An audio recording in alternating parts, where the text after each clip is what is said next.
اسرائیل اور Lebanon border پہ تناؤ بہت زیادہ ہے. حالانکہ سیز فائر تو اناؤنس ہوا ہے لیکن لیبنان میں اسرائیلی فورسز نے کل زوردار سٹرائکس کی.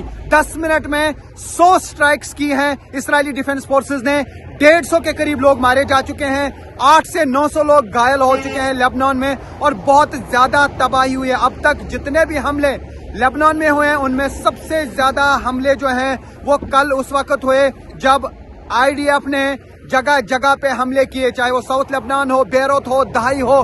یہ پورا لیبنان کل دہل گیا اور اب اس پورے بارڈر ایریا میں بہت زیادہ تناؤ پایا جا رہا ہے. ایران نے صاف کر دیا ہے کہ اگر لیبنان میں حملے نہیں روکے گئے تو وہ سیز فائر کو نہیں مانیں گے. وہ پھر سے حملے کر سکتے ہیں ٹیل ایویو پر, جیروسلم پر اور ہائفا پر.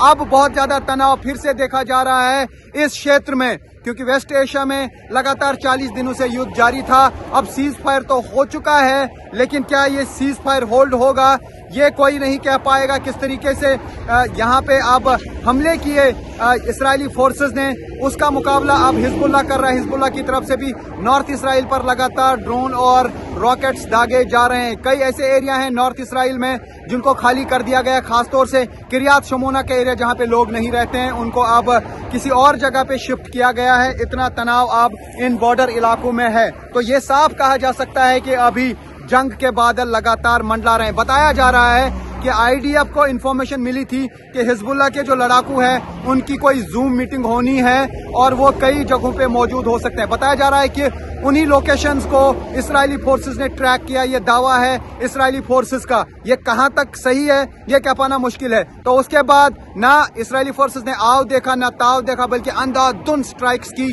تباہی بہت زیادہ کی. 150 سے زیادہ لوگ مارے جا چکے ہیں. اس کے علاوہ 800-900 لوگ جو ہیں وہ گھائل ہوئے ہیں اور اس کی نندا پوری دنیا میں ہو رہی ہے.